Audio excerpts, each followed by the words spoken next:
Alhamdulillah nahmaduhu wa nasta'inuhu wa nastaghfiruh wa na'udzu bihi min syururi anfusina wa min sayyiati a'malina may yahdihillahu fala mudilla lahu wa may yudlil fala hadiya lahu asyhadu an la ilaha illallah wa asyhadu anna muhammadan abduhu wa rasuluh. Allahumma salli wa sallim ala Muhammad wa ala alihi wa sahbihi ajma'in, amma ba'du. Hadirin muhtaromin, para masyayikh, para kiai, para sepuh, bini sepuh, wabil khusus panjenenganipun Romo Yai Abdus Samik Hashim selaku pengasuh Pondok Pesantren Darul Huda sekaligus sebagai mustasyar PWNU maupun PCNU Kabupaten Ponorogo yang saya hormati dan saya muliakan Ketua PCNU Kabupaten Ponorogo Dr. Kiai Haji Daha Mustafa, yang saya hormati Bapak Dwi Agus Prayitno selaku Ketua DPRD Kabupaten Ponorogo, Bapak Ibu tamu undangan dari Kepala Kantor Kementerian Agama Kabupaten Ponorogo, dari Dinas Pendidikan Kabupaten Ponorogo, wabil khusus segenap jajaran PJ LB Ma'arif Kabupaten Ponorogo yang dikomandani oleh yang terhormat dan yang saya banggakan Akhi Nabillah Dr. Haji Basuki MAG beserta seluruh jajarannya. Kita kasih aplaus untuk beliau. Dan Bapak Ibu sekalian yang berbahagia yang dirahmati Allah Subhanahu wa taala,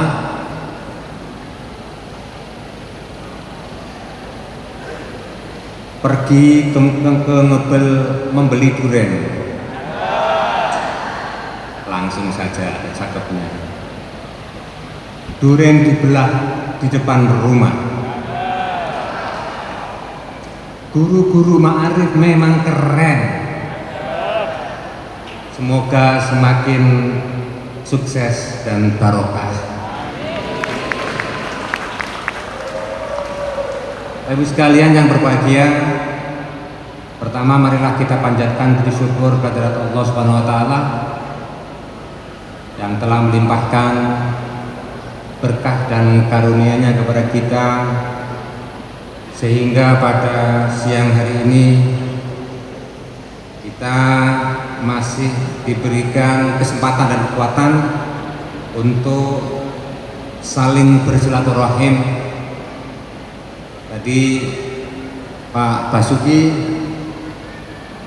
bilang katanya ini juga sekaligus halal bihalal, padahal bulan Syawal sudah lewat. Tapi saya kira kalau kita mengambil semangat silaturahim, kapanpun waktunya, bulan apapun kejadiannya, insya Allah silaturahim akan tetap kontekstual dan relevan untuk kita. Kedua, salawat serta salam mudah-mudahan tetap terlimpahkan kepada junjungan kita Nabi Agung Muhammad SAW sebagai suri tauladan kita, role model kita yang paling agung dan paling utama. Mudah-mudahan kita kelak akan mendapatkan syafaatnya di yaumil qiyamah. Amin. Ibu sekalian yang saya hormati dan saya banggakan, Izinkan pada kesempatan kali ini saya atas nama pribadi dan atas nama Ketua PW LP Ma'arif NU Jawa Timur mengucapkan selamat, tahniah dan sukses untuk LP Ma'arif PC NU Kabupaten Ponorogo yang pada hari ini sudah meluncing 12 website dari 112 website dari 112 sekolah madrasah dari tingkat dasar hingga menengah atas. Kita kasih aplaus. Tapi Pak Bas, melaunching tok tidak akan cukup. Tantangannya adalah yang namanya website itu perlu dikasih nutrisi dan dikasih makan. Oleh karena itu penting bagi kita pengelola website sekaligus pengelola madrasah, kita harus kasih input data, kita harus kasih update setiap saat, setiap minggu, bahkan mungkin setiap hari. Bukan hanya website, tapi media sosial. Seperti apa Bu? Kalau media sosial, Instagram. Mesti nyaut kali ibu ini kalau soal medsos. Instagram. Juga apalagi? Facebook. Apalagi? TikTok. Ya. Nah, TikTokannya ini nanti jangan sekedar TikTok melihat artis. Jangan sekedar TikTok melihat hiburan. Tapi TikTok untuk mensosialisasikan program-program kita, untuk menyampaikan kabar gembira dari sekolah atau madrasah kita, sehingga kita mampu memberikan layanan yang lebih terbuka, lebih bertanggung jawab, dan lebih akuntabel kepada masyarakat. Itu sebenarnya tantangannya Pak Bas. Jadi di mana-mana yang namanya mengelola website, habis launching biasanya itu dia terus nggak diapa-apain karena nunggu yang input data. Nah, yang input data biasanya nunggu yang membuatkan narasi datanya, jadi saling nunggu. Kalaupun yang membuat narasi data itu sudah siap dan diberikan kepada yang input data, biasanya penginput data itu akan menunggu sesuatu, namanya unsayun. Nah, insya Allah dengan pelatihan ini ya, kita tingkatkan komitmen, kita tingkatkan integritas untuk melakukan khidmat layanan kepada masyarakat melalui sekolah ataupun madrasah LP Ma'arif di naungan kita. Bapak Ibu sekalian yang saya hormati, saya kasih tantangan lagi Pak Bas. Untuk tahun ini baru launching website. Tahun depan, kalau dia jangan tahun depan, bulan depan launching sekolah atau madrasah unggulan. Kalau di Ponorogo ada ya? Ada. Jadi nanti tinggal kumpulkan saja ada berapa sekolah unggulan di situ. Di launching, disampaikan informasi itu kepada masyarakat supaya masyarakat tahu bahwa lembaga pendidikan yang ada di bawah LP Ma'arif PC NU Kabupaten Ponorogo juga bermutu. Ya. Bermutu itu bukan punya mutu, bermutu, atau bukan juga bermutu, bermuka tua, tidak, tapi memang berkualitas, kira-kira begitu. Penting juga Pak Bas, mumpung saya di sini, kasih insentif buat teman-teman sekolah madrasah, ya, buat para guru-guru juga ini, supaya mereka bersemangat. Ma'arif Award tingkat PC LP Ma'arif Kabupaten Ponorogo, ya. Yang madrasah misalnya peringkat 1, ya, dikasih misalnya selembar sertifikat. Sempeneng. Guru teladan LP Ma'arif juara 1, 2, 3, gitu ya, dikasih apresiasi di dalam event Ma'arif Award. Daftar sekolah unggulan atau madrasah unggulan, tingkat MI SD sendiri, tingkat sanawiyah sendiri, SMP sendiri, tingkat aliyah SMK sendiri, kira-kira begitu, SMA sendiri, supaya teman-teman ini bersemangat, supaya kita ini ada perubahan dinamika. Karena sesuatu yang menjadi trademark atau menjadi identitas dari lembaga pendidikan di lingkungan NU itu biasanya memang orangnya itu tawadu. Tawadu itu tidak suka pamer. Nah, ini nggak pamer sebenarnya. Ini kita kasih apresiasi. Ya, kalau misalnya jenengan bisa gaet sponsor Pak Bas, dikasih selembar sertifikat plus jatah umroh. Nah, ya. Jenengan gandeng itu namanya biro haji umroh lah, ya. Nanti calon jamaah dicarikan dari Bapak Ibu guru ini. Tapi hadiahnya tadi ya, satu sekolah misalnya juara 1 saja yang dapat umroh, ya. Terus juara kedua misalnya dapat hadiah apa kira-kira itu? Ya, dapat mobil katanya, ya dapat kulkas lah, ya, untuk nyimpen bahan-bahan sembako setiap hari. Nah, ini ibu pasti seneng kalau dapat kulkas. Kulkasnya itu jangan kulkas 1 pintu, yang 2 pintu, ya. Nah, kemudian juara yang ketiga misalnya dapat sepeda panca atau sepeda listrik yang sekarang ini lagi tren.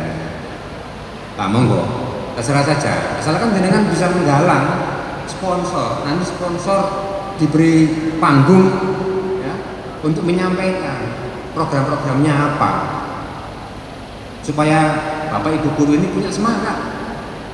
Saya kira Bapak sekalian saya hormati, itu merupakan satu bagian yang sangat wajar, ya, dari kita untuk memberikan layanan. Kalau pada zaman kiai-kiai kita dulu, zaman orang-orang tua kita dulu, beliau-beliau ini memberikan hikmah kepada Nahdlatul Ulama, kepada lembaga pendidikan yang ada di bawah Nahdlatul Ulama, kepada pesantren, ini memang murni karena 100% hikmah. Tapi insya Allah kalau sekarang ini hikmah tok itu tidak cukup. Nah, kira-kira begitu Pak Mas, ya. Ya. Tapi juga ada motivasi-motivasi yang sifatnya material. Tapi ini jangan dijadikan sebagai motivasi utama. Hanya untuk memperkuat komitmen kita sebagai bagian dari lembaga di pendidikan LP Ma'arif. Nah, ini juga yang sedang kami lakukan.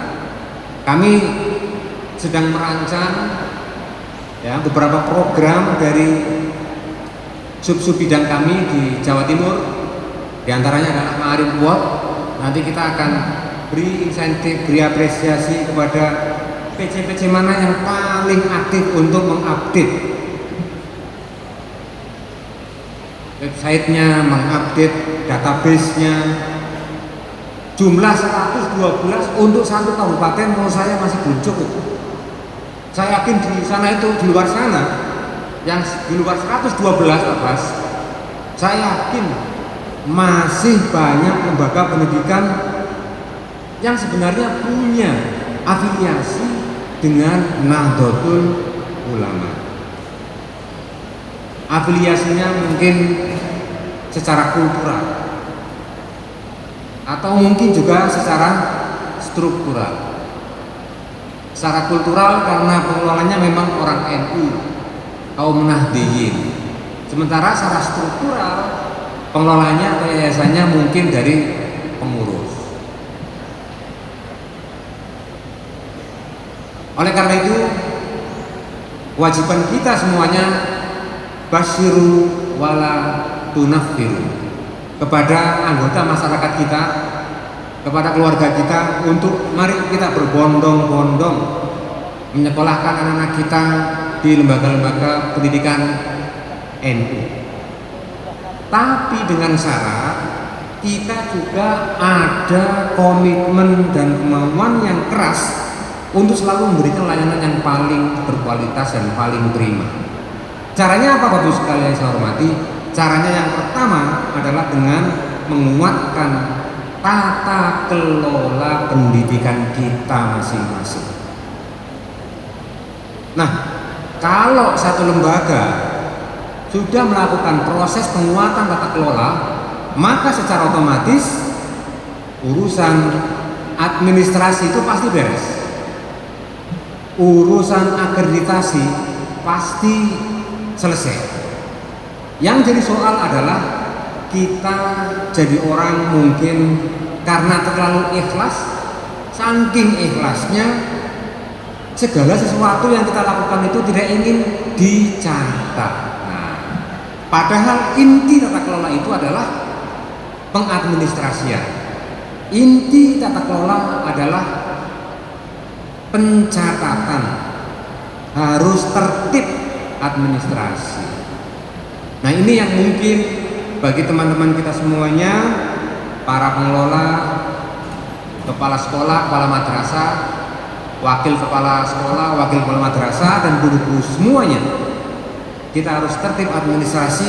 Kegiatan sekecil apapun harus kita administrasikan dan kemudian kita jadikan sebagai bahan data untuk kita melakukan akreditasi. Nanti kalau kita sudah melakukan penguatan tata kelola dengan sendirinya, maka urusan administrasi itu selesai. Nggak perlu mencari-cari, nggak perlu ngarang-ngarang, nggak perlu berbohong-bohong, ya. Seperti kegiatan seperti sekarang ini kita jadikan sebagai data pembinaan misalnya. Nah, ini sertifikat nanti bisa dipakai. Sekalipun sebenarnya kalau dilihat dari perspektif kita sebagai orang Nahdliyin, koyokannya kok kurang ikhlas gitu loh. Pembinaan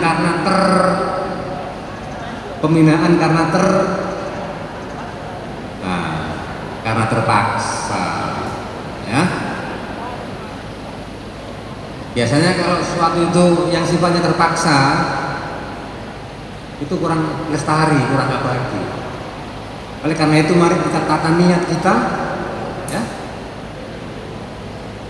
Dengan kita terlibat dan berkhidmat di lembaga kita masing-masing, Allah akan menata kehidupan kita masing-masing. Ibu sekalian yang saya hormati dan saya banggakan, jadi mengapa tata kelola itu penting? Yang pertama, karena tantangan pendidikan kita itu semakin lama semakin kompleks. Tantangan yang menghadang dunia pendidikan kita semakin lama semakin menantang. makin rumit. Zaman dulu itu pendidikan sangat sederhana, sangat sederhana.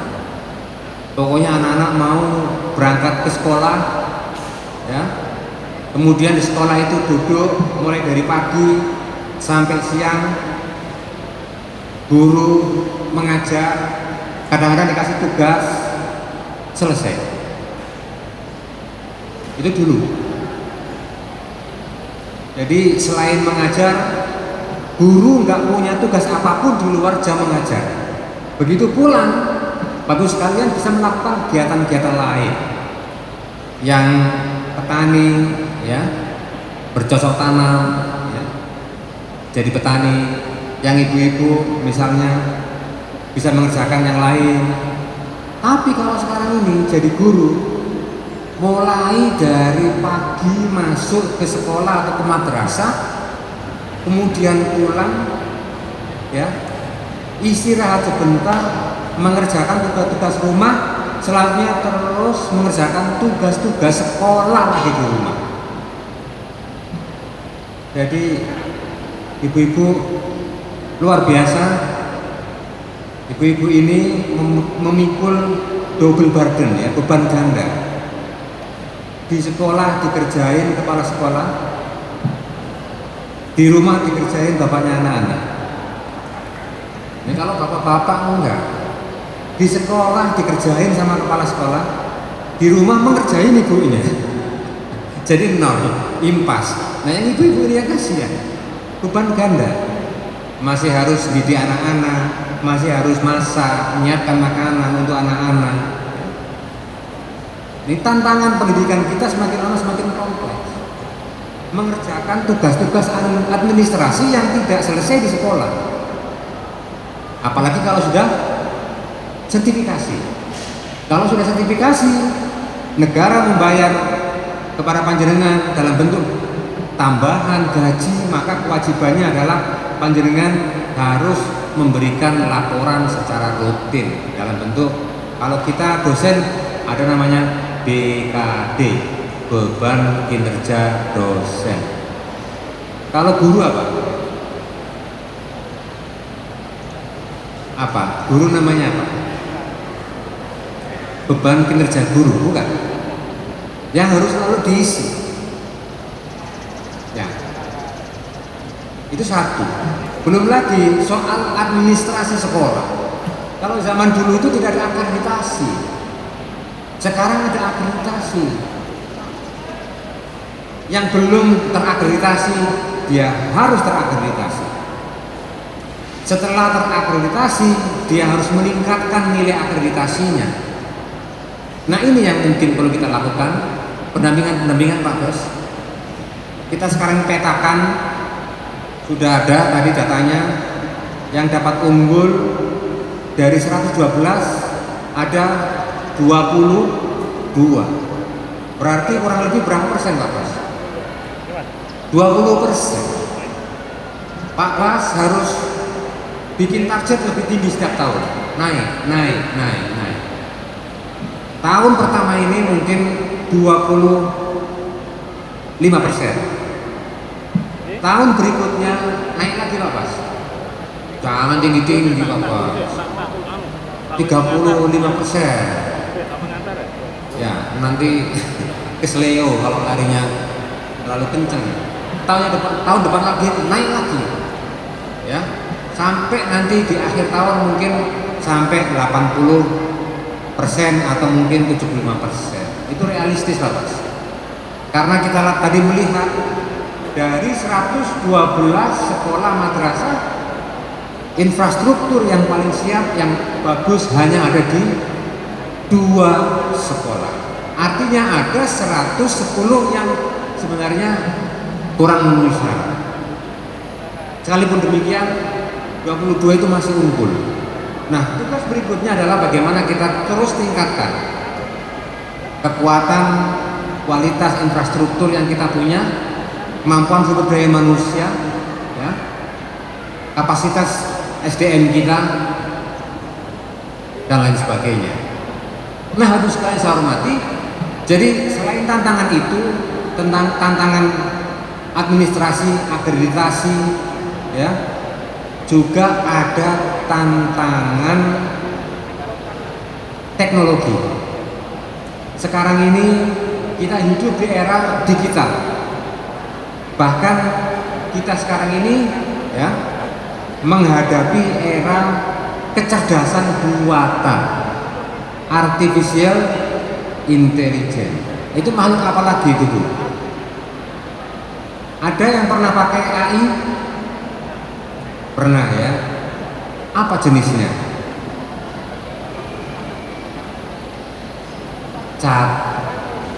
ChatGPT, bukan LGBT, ya. ChatGPT. Nah, ini tantangan buat panjenengan semuanya. Anak-anak jangan diajari lagi mata pelajaran untuk menebak.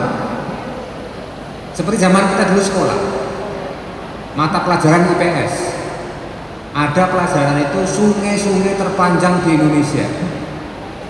Sungai terpanjang, sebutkan sungai terpanjang di Indonesia.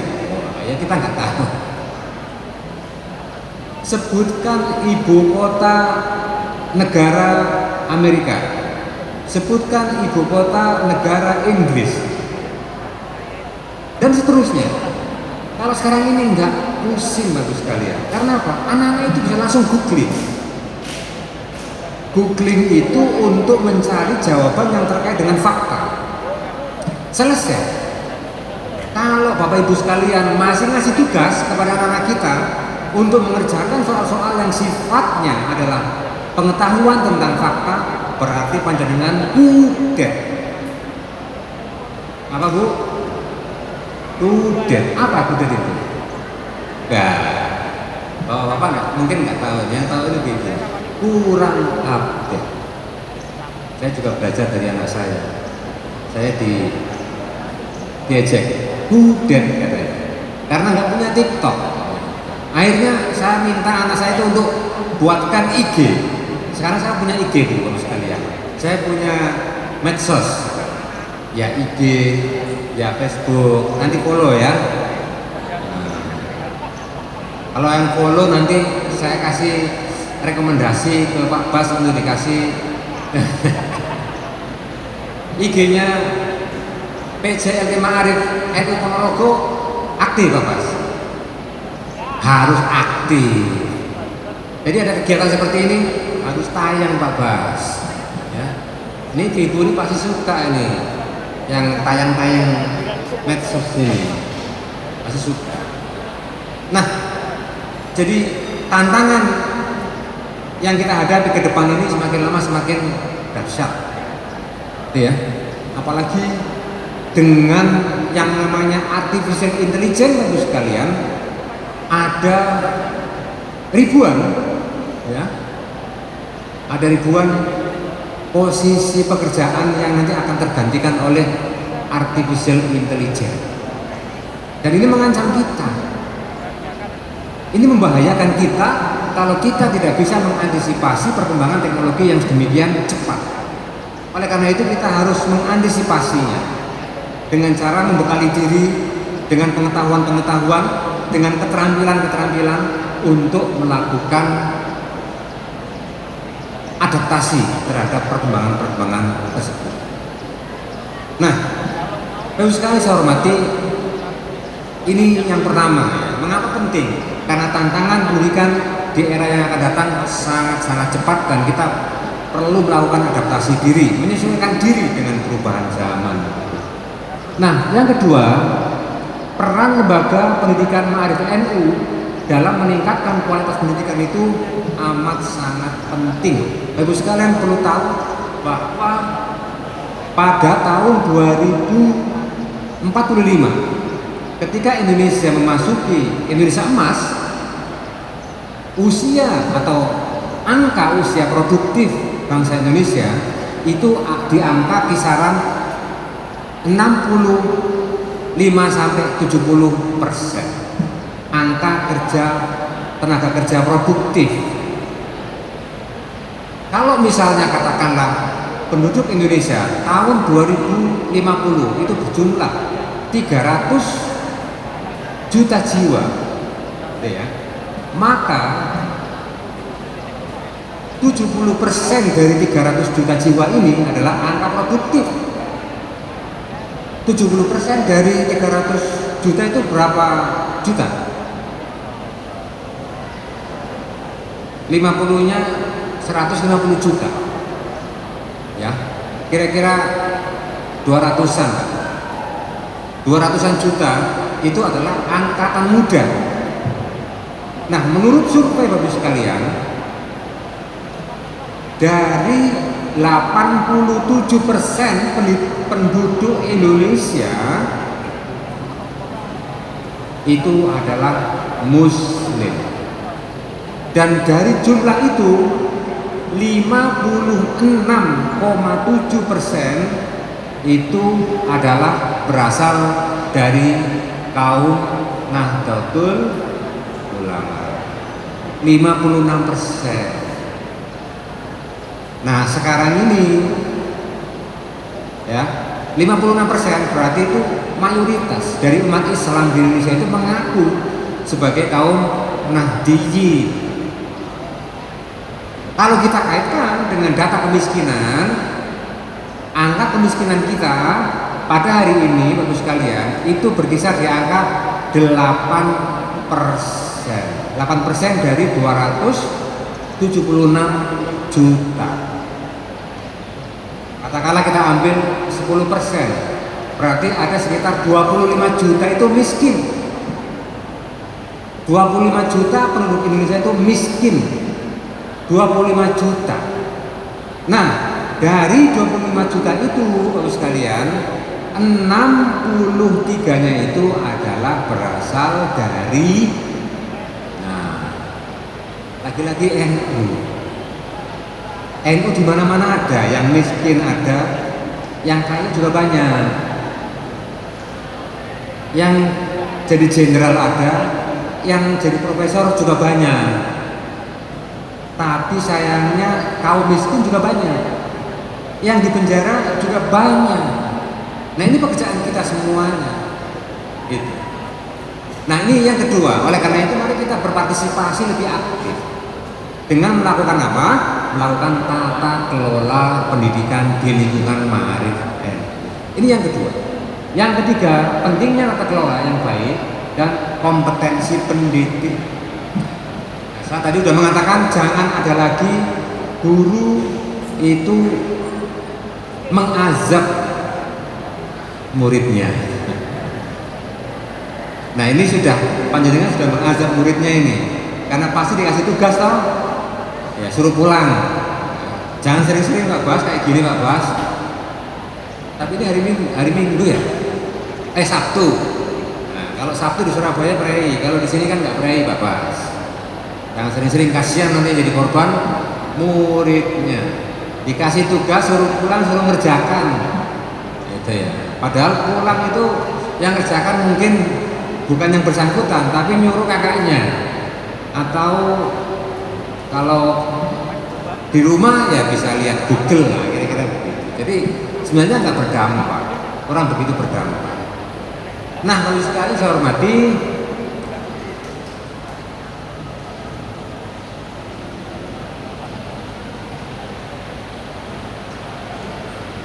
ini prinsip-prinsip tata kelola yang baik, ya. Ada transparansi, ada akuntabilitas, ada partisipasi, ada keadilan. Ada 4 hal, minimalis 4 hal. Transparansi itu apa? Transparansi itu adalah keterbukaan sama antara yang disampaikan dengan yang di dalam hati. Itu transparansi. Jangan ada lagi informasi yang ditutup-tutupi. Begitu ada informasi yang ditutup-tutupi, maka ini akan menjadi sumber pembusukan. Ketika ada pembusukan, ini awal dari sebuah bencana. Oleh karena itu, ini penting bukan hanya untuk tata kelola lembaga kita, bukan hanya untuk profesi kita sebagai guru, tapi juga untuk pribadi kita masing-masing harus transparan. Bapak-bapak dapat gaji berapa, ya transparan. Ya, jangan punya ATM 3 yang dikasihkan istrinya cuma 1, yang 2 kemana? Ya nggak tahu. Sama juga ibu-ibu juga begitu, harus transparan. Ya, kalau di rumah HP jangan ada yang dikunci, nggak apa-apa, saling tahu, saling melihat, nggak apa-apa. Itu awal dari keberkahan ya. Nah ini yang awal dari bencana kita itu karena kita ini tertutup, bahkan untuk orang yang paling dekat dengan kita, nggak boleh seperti itu. Nah, itu yang pertama. Yang kedua itu akuntabilitas, bisa dihitung. Kalau kita bermimpi tahun depan, ya, lembaga kita harus naik status akreditasinya dari C ke B. Itu karena ada perhitungan-perhitungan yang masuk akal. Jangan seperti tadi Pak Bas, tahun depan 50%. Nah, ini saya khawatir jangan-jangan semanggi terang. Gitu. Apa semanggi terang? Semangat tinggi, tenaga kurang. Nggak boleh seperti itu. Harus bisa dihitung, akuntabel, bisa dihitung. Kalau misalnya tahun depan kita naikkan ya, dari 22 menjadi 20% menjadi katakanlah 25%, itu masih masuk akal. Atau 30% itu masih masuk akal. Nah, ibu-ibu juga seperti itu. Misalnya tahun ini ya,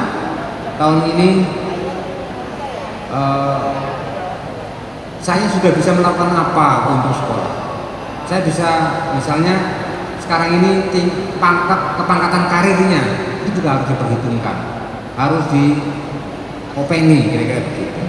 Nah itu yang kedua. Yang ketiga partisipasi, Bapak sekalian. Artinya apa? Kepala sekolah tidak lagi bisa memonopoli, menguasai manajemen sekolah sendirian. Karena mau maju mau mundur pasti tidak bisa lepas dari keikutsertaan atau dari partisipasi seluruh anggota sekolah itu sendiri. Oleh karena itu jadilah pimpinan yang senantiasa mengapresiasi dan melibatkan anak-anak buah kita supaya mereka merasa punya sense of belonging, merasa punya rasa memiliki, selalu memiliki. Itu yang ketiga. Yang keempat keadilan, harus adil. Kalau kita ngasih sangu kepada anak pertama kita yang sudah mahasiswa 50.000 satu hari atau 10.000 satu hari, terus yang kedua yang SMA itu cuma 7.000 satu hari, terus yang SMP 5.000 satu hari, apakah itu adil? Apakah itu adil? Kok 5.000, 7.000, 10.000? Adil apa enggak kira-kira? Yo adil, sesuai dengan kebutuhan. Keadilan itu tidak harus sama, tapi sesuai dengan kebutuhan. Kebutuhan mahasiswa pasti berbeda dengan kebutuhan anak SMA. Anak SMA kebutuhannya pasti beda dengan kebutuhan anak SMP. Demikian pula dengan anak SD dan seterusnya dan sebagainya. Nah, oleh karena itu kita juga harus berlaku adil buat seluruh anggota sekolah kita. Kalau seorang guru berprestasi, maka kita harus kasih apresiasi. Yang tidak, ya harus kita ikutkan dalam pelatihan-pelatihan. Yang harus kita ikutkan dalam program upgrading, updating dan upgrading, workshop dan sebagainya. Jadi yang ini aja yang keempat ini. Kalau yang ini terlalu banyak ini sebelah kanan ini. Nanti ngeluh. Nah, kompetensi pendidik di Indonesia saya kira nggak perlu lagi saya sampaikan karena sudah tahu semuanya ya. Ada kompetensi pedagogi, ada kompetensi profesional, terus sosial sama pribadi atau individual. Tapi bos sekalian, ini Indonesia. Bagaimana dengan kompetensi seorang guru di tingkat Asia Tenggara? Rumusannya begini Bapak sekalian. Loh, wah, banyak. Kalau kita kepingin kompetitif, bisa bersaing dengan guru-guru di Malaysia, apalagi di Singapura, ini minimal syarat yang harus dikuasai oleh seorang pendidik atau oleh seorang guru. Sangat banyak. Saya nggak perlu jelaskan satu-satu. Nanti jangan cari di internet, banyak sekali ya bahan-bahannya. Intinya apa Bu sekalian? Intinya adalah kita harus senantiasa memperhatikan kapasitas atau kompetensi kita sebagai seorang guru, ya, harus selalu ditingkatkan dalam rangka memberikan layanan yang terbaik. Setiap kenaikan jenjang karir akan berdampak pada bukan hanya kesejahteraan Bapak sekalian sebagai pendidik, tapi berdampak kepada lembaga pendidikan di mana kita bekerja dalam bentuk misalnya status akreditasi. Sama seperti di UIN Ponorogo, UIN namanya UIN apa nih Pak Bos? Hasan Besari. Ya. Sekarang ini akreditasinya unggul ya, sudah unggul ya. Karena memang sumber daya manusianya sudah banyak yang profesor, sudah banyak yang doktor, sudah banyak yang lektor kepala, kira-kira begitu. Panjenengan juga sama di sekolah, ya. Kalau guru-gurunya ini masih pangkatnya ini masih nama apa sama ya kalau guru ya. Kalau di kami ini asisten ahli AA, ya. Kemudian lektor, kemudian lektor kepala, baru kemudian guru besar. Ini juga harus mempertimbangkan itu. Nah, Bapak sekalian cepat saja karena sudah siang. Nah, bagaimana strategi peningkatan kompetensi pendidik? Ada 3 strategi ya. Sebenarnya ya banyak ya, pasti ada banyak. Tapi yang paling inti di sini, yang pertama adalah kita menyelenggarakan pelatihan-pelatihan pengembangan profesi seperti sekarang ini. Misalnya pelatihan tentang memahami AI, kecerdasan buatan atau akal buatan. Nah, kita harus tahu supaya apa? Supaya ilmu kita ini tidak kalah dengan murid kita. Ya, malu lah kalau ternyata murid kita ini lebih tahu dalam hal ilmu pengetahuan. Kalau lebih tahu soal budaya pop Korea, monggo kerso nggak apa-apa. Jadi dengan kudet nggak apa-apa lah. Kita ini udah orang-orang generasi, bukan generasi Gen Z, tapi generasi kolonial. Kita ini bukan generasi Gen Z, generasi digital, tapi generasi kolonial. Generasi digital itu anak yang lahir tahun 2010 sampai sekarang ini, itu Gen Z namanya.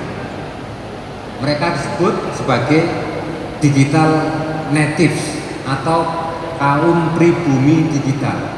Begitu lahir itu sudah pegang HP, susah untuk dipisahkan dari HP. Nah, kita itu namanya kaum imigran digital yang lahir di bawah itu semuanya. Ada yang lahir tahun 70-an, lahir tahun 80-an, lahir tahun 90-an, semuanya itu generasi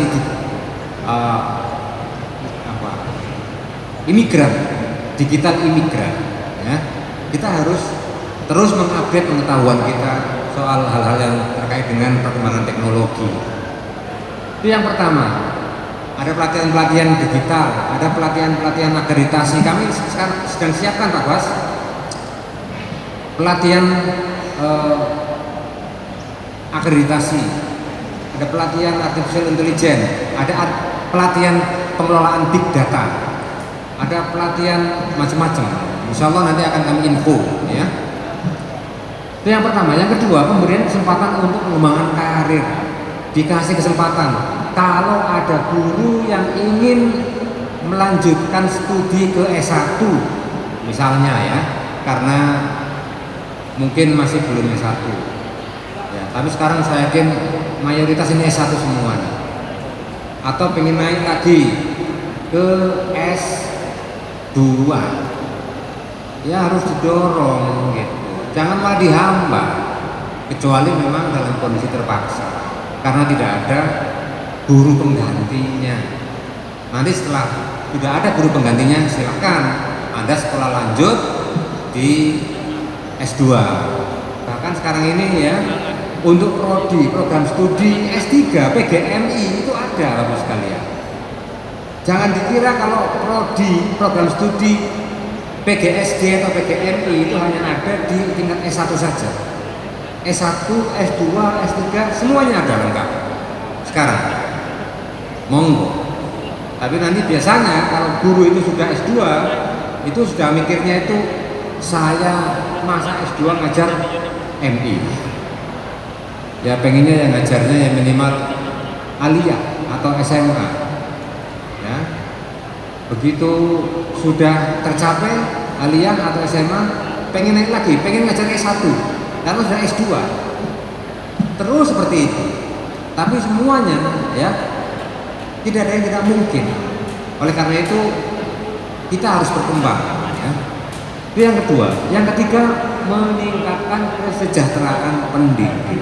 Nah ini menjadi pekerjaan rumah yang sangat berat, meningkatkan kesejahteraan pendidik ya, terutama karena keterbatasan kondisi finansial negara, apalagi mungkin LP Ma'arif ini murni mengandalkan swadaya masyarakat, yayasan, maka sangat berat bagi kita untuk berkembang dan melakukan inovasi-inovasi di bidang pendidikan.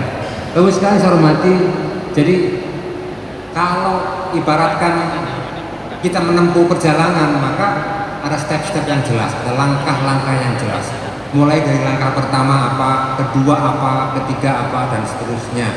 Jangan biarkan hidup kita ini tanpa ada perencanaan. Jangan biarkan hidup kita ini gelundung semprot, alon-alon waton. Ya, hati-hati dengan ini. Kadang-kadang gara-gara ini alon-alon waton kelakon, kita disalib sama teman kita. Ya, loh, tahu-tahu teman saya itu kok sudah S2. Loh, tahu-tahu teman saya sudah S3. Ya, resiko geliat-geliat. Alon-alon waton kelakon. Saya ini baru sekali saya hormati, saya tahu bahasa-bahasa yang unik-unik seperti ini ya. Ada istilah geliat-geliat. Ya karena saya datang ke sini ini bukan siapa-siapa. Saya sambil pulang baru sekalian ke Ponorogo. Saya ini orang, ada yang orang Sukorejo di sini. Saya ini orang Sukorejo. Pulang ke rumah, pulang kampung. Jadi begitu ya. Ya, nah, komitmen yang harus kita miliki sebagai seorang pendidik ya, kita harus terus meningkatkan motivasi kerja. Karena apa? Karena kalau kita bersentuhan dengan rutinitas setiap hari, itu biasanya menjenuhkan, biasanya menjemukan. Ya, pagi berangkat ketemu sama anak yang rembes-rembes ya, pulang ya ketemu lagi sama ibunya anak-anak yang tiap hari pakai daster lutut, atau sama bapaknya anak-anak yang kotor karena pegang cangkul ke sawah ya. Mungkin loh, tapi ini mungkin ya, mungkin ada perasaan jenuh. Nah ini harus kita tanggulangi, harus kita hilangkan. Dengan cara apa? Kita niatkan bahwa apa yang kita lakukan itu bukan sekedar untuk mendapatkan reward materi, untuk mendapatkan imbalan materi, tapi ini adalah cara kita untuk berinvestasi. Investasi untuk hidup setelah kematian, investasi akhirat. Karena kategori orang punya atau orang kaya itu bukanlah orang yang menerima, bukanlah mereka yang mampu membeli, tetapi mampu memberi. Nah mungkin kalau panjenengan tidak bisa memberi materi dalam bentuk uang kepada orang lain, kepada murid-murid panjenengan, maka panjenengan bisa memberi dalam bentuk ilmu yang bermanfaat. Ya, yang kedua, memang sudah menjadi tanggung jawab kita, ya, terus untuk melakukan pengabdian dan melakukan peningkatan kompetensi ataupun kapasitas kerja. Dan yang ketiga, dalam rangka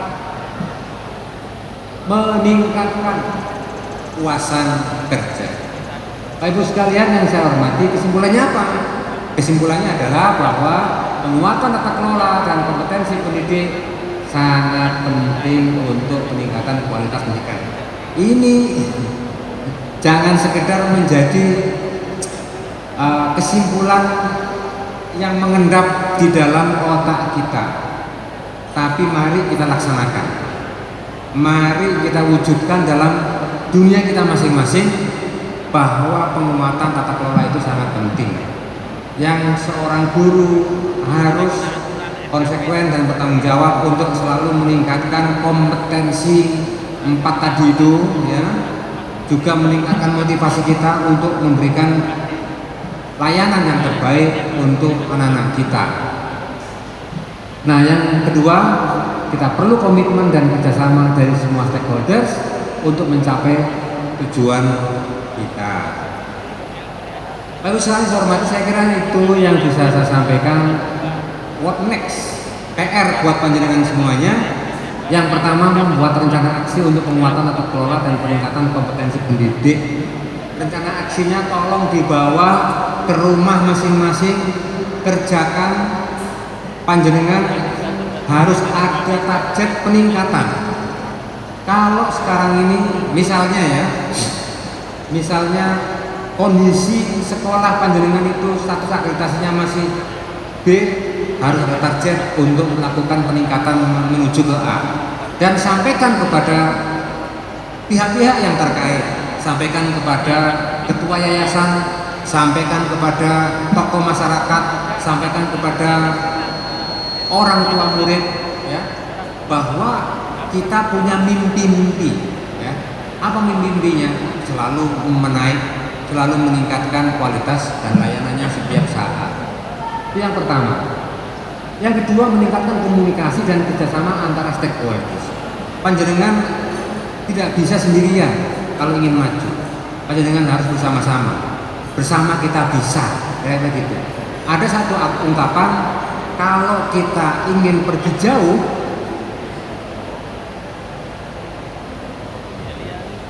kalau kita ingin pergi lari cepat, maka pergi sendirian.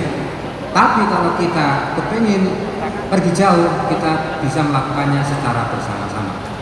Demikian Bapak Ibu sekalian yang saya hormati, sekali lagi atas nama ketua dan pribadi saya mengucapkan selamat tahniah kepada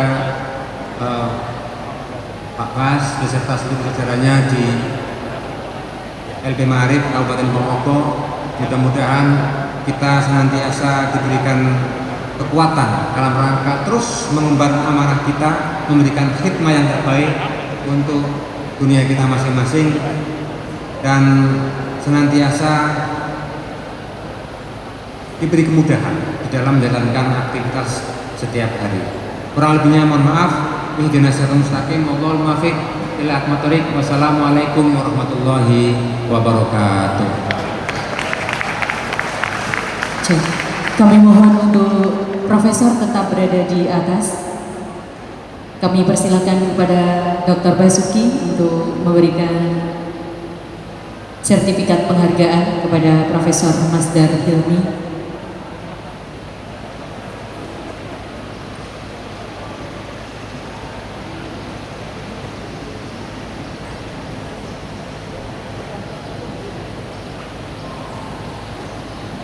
Kita sambut dengan tepuk tangan yang meriah penyerahan sertifikat penghargaan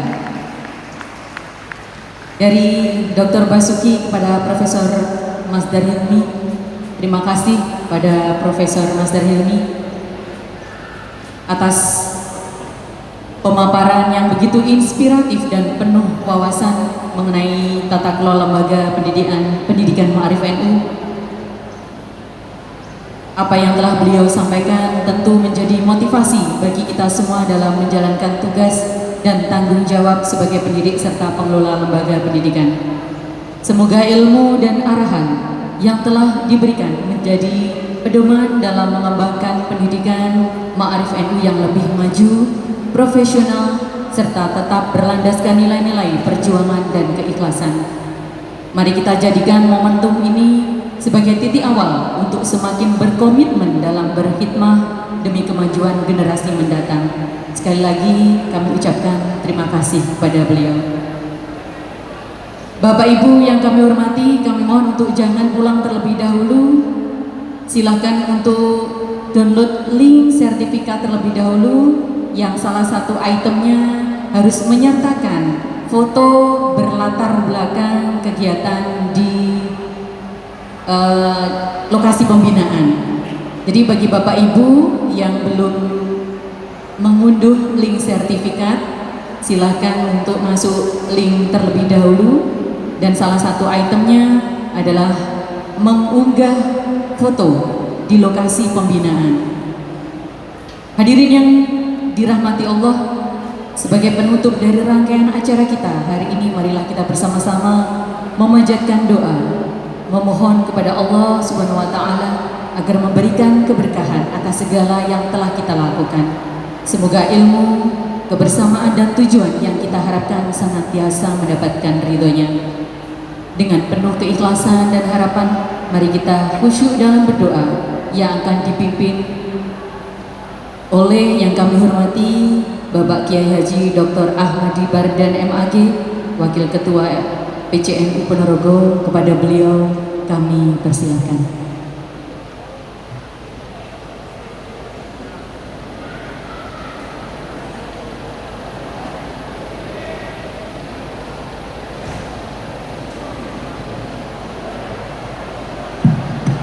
Bismillahirrahmanirrahim. Liridha'illahi ta'ala ya Allah. Al-Fatihah.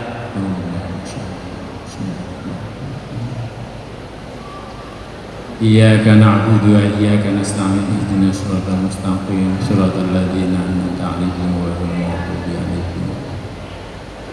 Allahumma shalli 'ala sayyidil awwalin wal akhirin wa sallim wa radallahu tabaraka an kulli sahabati rasulillah walhamdulillahi rabbil alamin.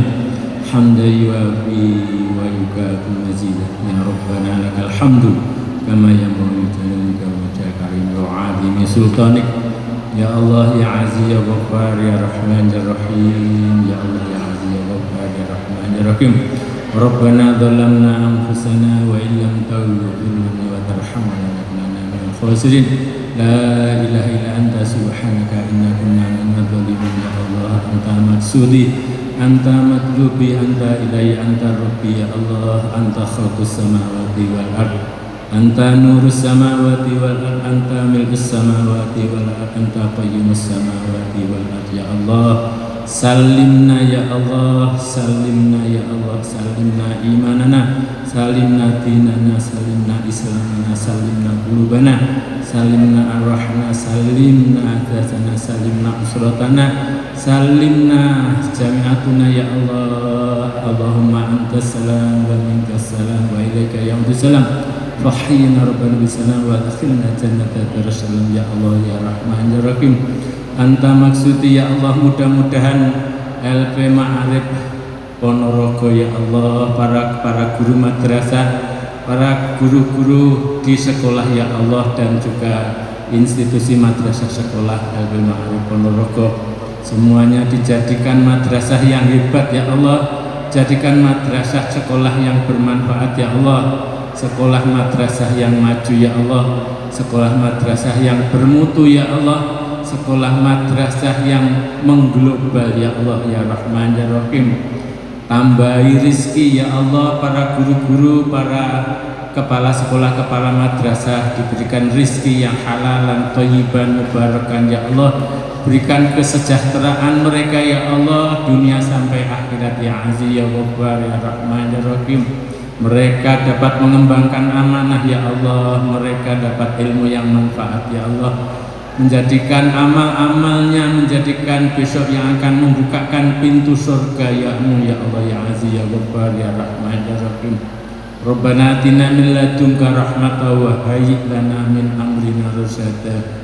Amitna 'alal iman, amitna 'ala salaman, amitna 'alal islam ya hayyu ya qayyum. Rabbana atina fid dunya hasanah wa fil akhirati hasanah wa qina adzabannar. Walhamdulillahirabbil alamin.